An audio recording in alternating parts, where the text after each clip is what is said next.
একটি উপন্যাস উপলক্ষে আমাদের প্রতিবেদন। শহরের মেয়ে, লেখক কাসেম বিন আবু বকর। প্রথম পাঠ। আশা করব আপনারা মনোযোগ দিয়ে শুনবেন, ভালো লাগবে। তাহলে আর দেরি না করে আসুন তাহলে শুরু করা যাক। মাঘ মাসের কনকনে শীত। কথায় বলে, মাঘের শীতে বাঘও কাঁপে।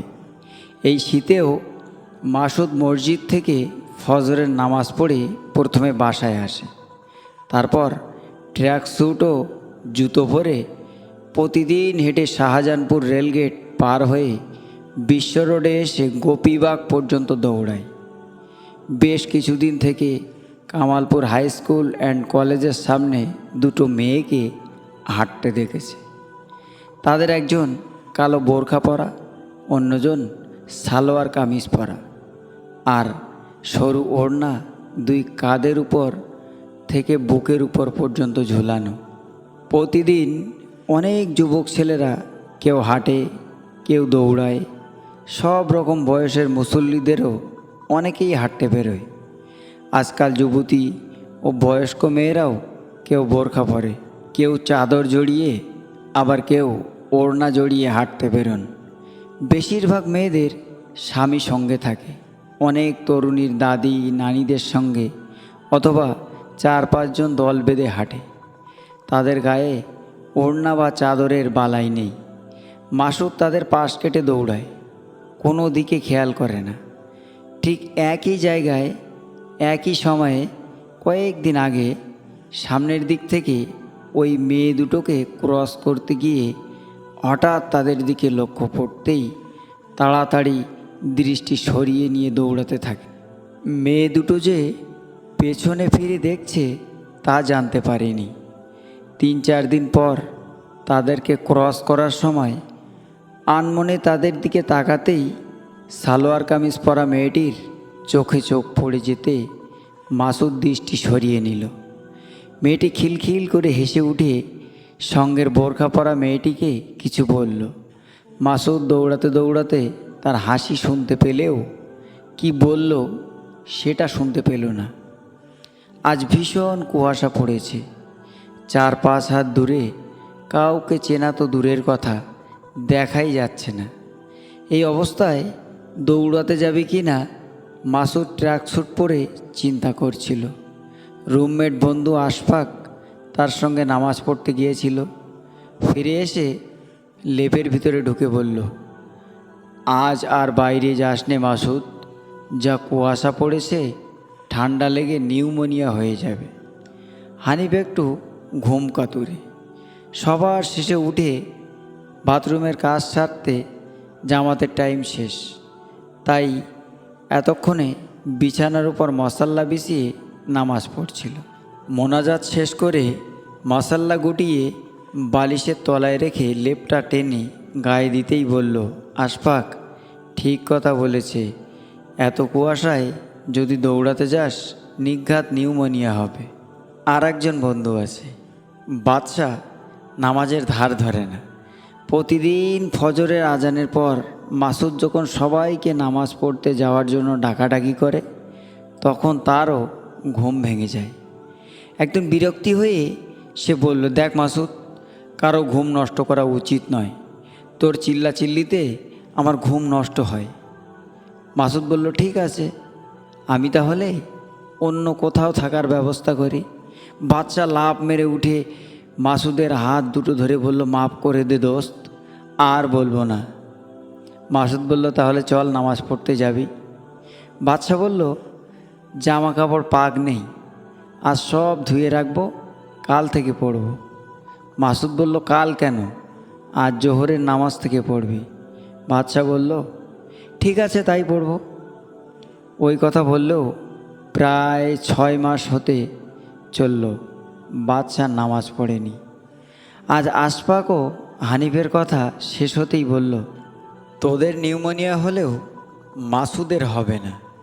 শালা রোগা লিকলিকে হলে কি হবে, বড় লোকের ছেলে, দুধ ঘি খেয়ে মানুষ হয়েছে, কোনো রোগের জীবাণু ওর শরীরে ঢুকতে পারবে না। তারপর তারা কথা শেষ করে বেরিয়ে রাস্তায় এসে হাঁটতে লাগলো। ঘন কুয়াশা, 4-5 হাত দূরের কিছুই দেখা যাচ্ছে না। আজ মাথায় ট্র্যাকস্যুটের টুপিটা বেঁধেছে। রেলগেট থেকে বিশ্ব রোডে উঠে দৌড়ানো সম্ভব নয় দেখে জোরে হাঁটতে লাগলো। নিগার ফজরের নামাজ পড়ে চিন্তা করলো, যা কুয়াশা পড়েছে, আজ আর হাঁটতে গিয়ে কাজ নেই, কোরআন তেলাওয়াত করবে। এমন সময় নিশাত এসে বলল, কই রে, এখনও তুই তৈরি হসনি?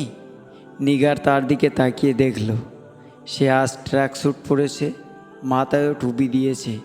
ফিক করে হেসে উঠে বলল, তোকে দেখে কিন্তু সেই রোগা লিকলিকে দৌড়বিদ ছেলেটার কথা মনে পড়ছে। ট্র্যাকস্যুটের কালারটাও ঠিক তারই মতো। নিশাত বলল, দেখ, বেশি প্যাচ প্যাচ করবি না। তুই পড়তে চাইলে বল, আমার আরও একটা আছে, এনে দিই। নিশাত বলল, না বাবা না, আমি ওসব পড়ব না। তুই তো হাদিস কালাম কিছু পড়িসনি, পড়লে জানতে পারতিস ছেলেদের পোশাক পরা যেমন মেয়েদের জন্য হারাম, তেমনি মেয়েদের পোশাক পরাও ছেলেদের জন্য হারাম। রাসূলুল্লাহ সাল্লাল্লাহু আলাইহি সাল্লাম বলিয়াছেন, যে সকল পুরুষ নারীর বেশ ধারণ করে এবং যে সকল নারী পুরুষের বেশ ধারণ করে, আল্লাহ তাহাদিগকে অভিশাপ দেন। দেখ, সকালবেলা হাদিস কালাম শুনতে আসিনি, তোর কাছে এলে তুই শুধু ওইসব আওড়াস। আরে বাবা, ওইসব মৌলবীদের ব্যাপার। এখন তাড়াতাড়ি চল, দেরি হয়ে যাচ্ছে। দেখছিস না, ভীষণ কুয়াশা পড়ছে, হাঁটতে গেলে ঠান্ডা লেগে নিঘাত অসুখ করবে। একদিন না হাঁটলে কি আর ক্ষতি হবে? দূর তেরিকা গিয়ে ভূত বলে নিশাত তার একটা হাত ধরে টেনে নিয়ে যাওয়ার উপক্রম করল। নিগার বলল, আরে দাঁড়া না, বোরকাটা গায়ে দিয়ে নিই। নিশাত হাতটা ছেড়ে দিল। নিগার বোরকা পরে তার সঙ্গে রওনা দিল। তাদের বাসা থেকে বিশ্ব রোড প্রায় 15 মিনিটের পথ।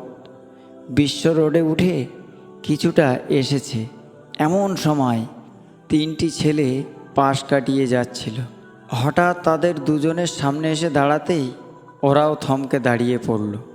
তাদের একজন নিশাতের দিকে তাকিয়ে বললেন, ওস্তাদ, কি দারুণ! এই রকম জিনিস সচরাচর দেখা যায় না। নিশাত রাগে অগ্নিশর্মা হয়ে কর্কশ কণ্ঠে বলল, অভদ্র ইতর ছোট লোক, আপনাদের ঘরে কি মা বোন নাই? ঠিক সেই সময় মাসুদ তাদের পাশ থেকে যেতে যেতে নিশাতের কথা শুনতে পেয়ে দাঁড়িয়ে পড়ল। তারপর তাদের দিকে তাকিয়ে ঘটনাটা বোঝার চেষ্টা করল। কুয়াশার জন্য তাদেরকে ভালোভাবে দেখতে পেল না, তবু কাছে না গিয়ে দাঁড়িয়ে রইল। নিশাত থেমে যেতেই একটা ছেলে বলল, খামাখা চিল্লাচ্ছেন কেন?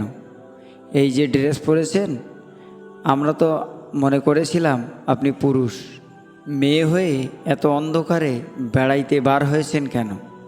আপনাগো সাহস তো কম না? যান যান, ঝামেলা না কইরা চইলে যান। বেশি ফ্যাস ফ্যাস করলে আরও কিছু কইরা ফেলাম। নিশাত আরও কর্কশ কণ্ঠে বলল, কি করবেন করেন তো দেখি। ছেলেটা তার বুকের দিকে হাত বাড়াতেই নিশাত খপ করে ডান হাতে হাতটা ধরে ফেলে বাম হাত দিয়ে প্রচণ্ড জোরে তার গাড়ে একটা চড় মারল। ছেলেটা ব্যথায় নীল হয়ে গেল। নিশাতের চড়ের ওজন দেখেই বুঝতে পারল শক্তি আছে। খুব রেগে গিয়ে ছাড়াবার চেষ্টা করে ব্যর্থ হয়ে ফুঁসে উঠে সাথীদের বলল, তোরা হাঁ করে কি দেখছিস? শালিকে ধরে নিয়ে চল, বুঝিয়ে দেব আমার গায়ে হাত তোলার ফল। ছেলেটার সঙ্গে আরও দুজন ছিল। তাদের একজন মেয়েটিকে ধরার জন্য এগিয়ে আসার সময় বলল, এই শালি, আমরা কে জানিস? ভালো চাস তো কেটে পড়, নইলে অন্য সাথী ততক্ষণে পেছন দিক থেকে এসে একটা ছুরির ডগা পিঠে ঠেকিয়ে বলল, নইলে তোকে নিয়ে মজা করমু, তারপর ফালা ফালা কইরা এই ঝিলে ফালাইয়া দিমু। ওস্তাদের হাত ছাইড়ে দে কইতেছি। এতক্ষণেই মাসুদ তাদের কথা শুনছিল। এবার তাদের সামনে এসে ছেলেগুলোকে উদ্দেশ্য করে বলল, কি হয়েছে ভাই? যে ছেলেটির হাত মেয়েটি ধরে রেখেছিল সে বলল, আপনি ভদ্রলোকের ছেলে, চলে যান। এই দুটো শালিকে দেখছেন না, হাত ধরে টানাটানি করতেছে। মাসুদও তার কথার অনুকরণ করে বলল, তা তো দেখতাছি। তারপর নিশাতের পেছনে যে ছেলেটা ছুরি ঠেকিয়ে রয়েছে তার ঘাট ধরে টেনে দুপা পিছিয়ে এসে এমন জোরে ধাক্কা দিল যে ছেলেটা হুমড়ি খেয়ে রাস্তার উপর মুখ থুবড়ে পড়ে গেল, আর তার কপাল কেটে নাক থেতলে গিয়ে রক্ত পড়তে লাগলো। মাসুদ তার হাত থেকে ছুরিটা কেড়ে নিয়ে বলল, তোকে যদি এটা দিয়ে ফালা ফালা করে দিই, ঝিলে ফেলে দিই, তাহলে কেমন হয়? কথা শেষ করে তার ডান হাতের কবজিতে জুতোসহ একটা পা দিয়ে কয়েকবার আঘাত করে নিশাতের দিকে ঘুরে দাঁড়ালো। ছুরির ডগা নিশাতের জামা ভেদ করে পিঠের চামড়ায় ঢুকে গিয়েছিল, তাই ছেলেগুলোর অশ্লীল কথাবার্তা শুনেও চুপ করেছিল। ছুরির ডগা সরে যেতেই যে ছেলেটির হাত ধরেছিল তার গালে প্রচণ্ড জোরে আর একটা চড় মেরে তলপেটে খুব জোরে লাথি মেরে হাতটা ছেড়ে দিয়ে বলল, আমরা খারাপ না তোরা খারাপ মায়ের ছেলে? কুত্তার বাচ্চা, আয় দেখি কে কাকে ফালা ফালা করতে পারে। মাসুদ 3 নম্বর ছেলেটাকে ধরে কয়েকটা উত্তম মাধ্যম দিয়ে রাস্তায় উপুড় করে ফেলে। তারও ডান কবজিতে কয়েকটা লাথি বসিয়ে বলল, তোদেরকে পুলিশে দিলে মামার জোরে ছাড়া পেয়ে যাবি, তাই তোদের প্রত্যেকের ডান হাতের কবজি কেটে দেবো, যেন আর কোনো দিন মেয়েদের গায়ে হাত দেওয়ার সাহস না হয়। তারপর অন্য ছেলেটাকে ধরে তাকেও মেরে রাস্তায় ফেলে অন্য দুজনের মতো করে ছুরি দিয়ে একজনের কবজি কাটতে উদ্যত হলেন। তখন পথ ভ্রমণকারীরা অনেকে এসে ঘটনাটি দেখেছিল। তাদের মধ্যে মতিঝিল থানার ওসিও ছিলেন। তিনি মাসুদকে চিনতে পেরেছেন। বললেন, বাবা মাসুদ, আইনকে নিজের হাতে তুলে নিও না। মাসুদও চিনতে পারল ক্লাসমেট বন্ধু রায়হানের বাবা। ভার্সিটিতে পড়ার সময় অনেকবার তাদের বাড়ি গিয়েছেন। বলল, চাচা, আপনার জন্য আজ ওরা রেহাই পেয়ে গেল, নইলে ওদের হাত আমি কেটে দিতাম। তারপর মেয়ে দুটির দিকে তাকিয়ে বলল, আজ আর হাঁটাহাঁটি না করে ফিরে যান, যদি বলেন বাসা পর্যন্ত যেতে পারি।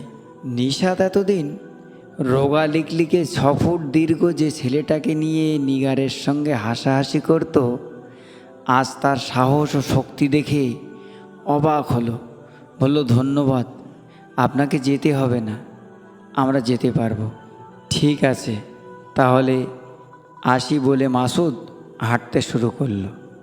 তারপর মাসুদের সাথে কি হলো সেটা জানতে হলে দ্বিতীয় পার্ট অবশ্যই দেখতে ভুল করবেন না, অবশ্যই দেখবেন। ধন্যবাদ।